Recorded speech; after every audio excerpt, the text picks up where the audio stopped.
নমস্কার বন্ধুরা, JP village ফুডে সবাইকে স্বাগত জানাই। আশা করছি আপনারা ভালোই আছেন, সুস্থ আছেন। আজকে বানাবো ডিম তেলানি।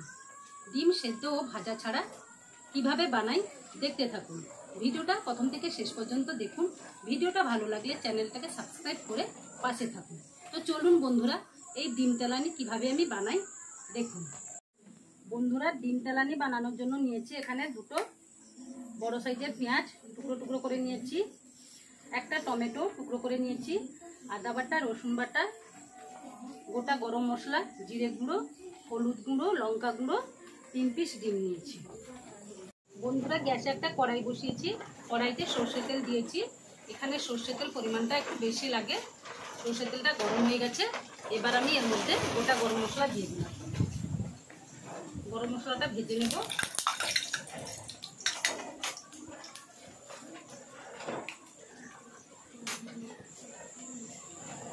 গরম মশলা ভাজা হয়ে গেছে, এবার আমি পেঁয়াজ কাটা দিয়ে দেব।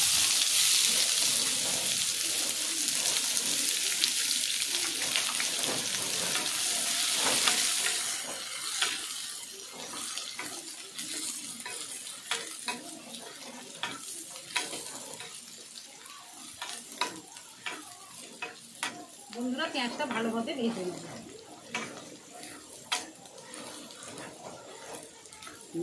বন্ধুরা, পেঁয়াজটা হালকা করে ভাজা হয়ে গেছে, এবার আমি এর মধ্যে অর্ধেক চামচ রসুন বাটা দিয়ে দিলাম। রসুনটা ভেজে নেব পেঁয়াজের সঙ্গে।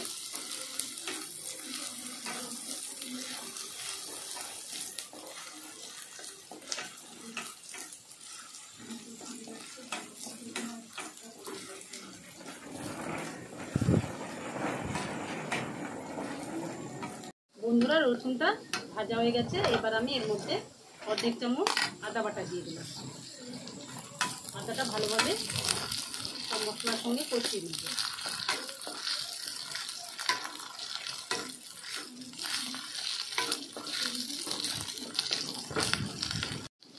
বন্ধুরা, আদাটা ভালোভাবে কষিয়ে নিয়েছি, এবার এর মধ্যে জিরে গুঁড়ো দিয়ে দিলাম, অর্ধেক চামচ লঙ্কা গুঁড়ো দিয়ে দিলাম, অর্ধেক চামচ হলুদ গুঁড়ো দিয়ে দিলাম। দিয়ে মশলার সঙ্গে ভালোভাবে মিশিয়ে নেব। এবার এর মধ্যে কেটে রাখা টমেটো কুচি দিয়ে দিলাম।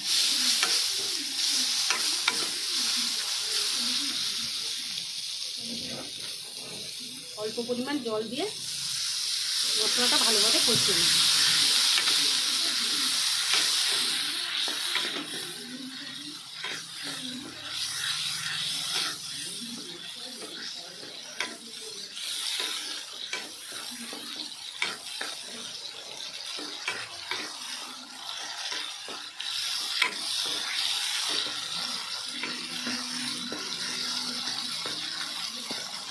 এবার এর মধ্যে স্বাদ মতো লবণ দিয়ে দিলাম।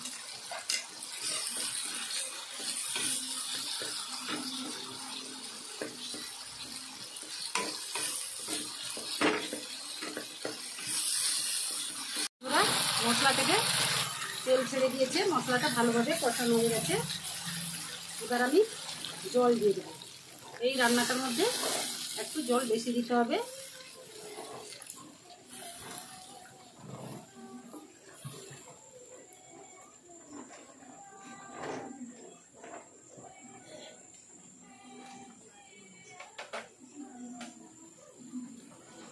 দেখুন বন্ধুরা, ঝোলটা টকবক করে ফুটছে, এবার আমি একটা ডিম ফাটিয়ে নিয়েছি, এর মধ্যে দিয়ে দিলাম। আঁচটা মিডিয়াম আঁচে রেখে দিলাম, আর একটা ডিম ফাটিয়ে নিচ্ছি।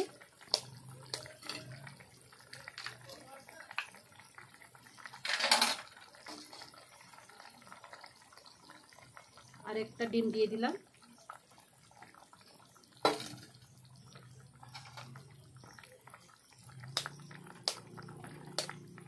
আর একটা ডিম ফাটিয়ে নিচ্ছি।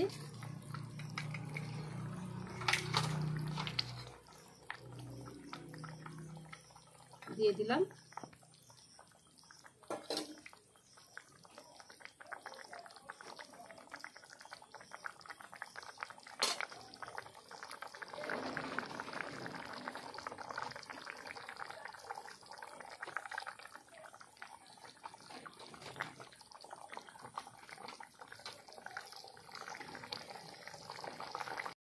আঁচটা মিডিয়ামে রেখে 5 মিনিট আমি ঢাকা দিয়ে ভালোভাবে ফুটিয়ে নেব।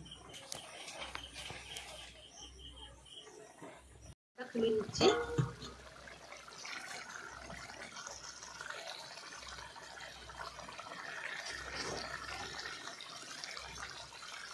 এইভাবে উল্টে দেব।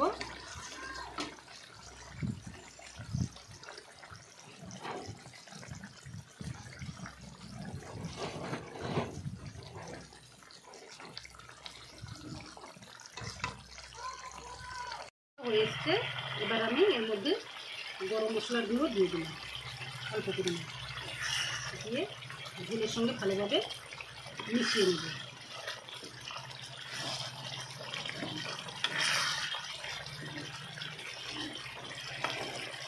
বন্ধুরা রান্নাটা হয়ে গেছে, এবার আমি গ্যাসটা অফ করে দিলাম।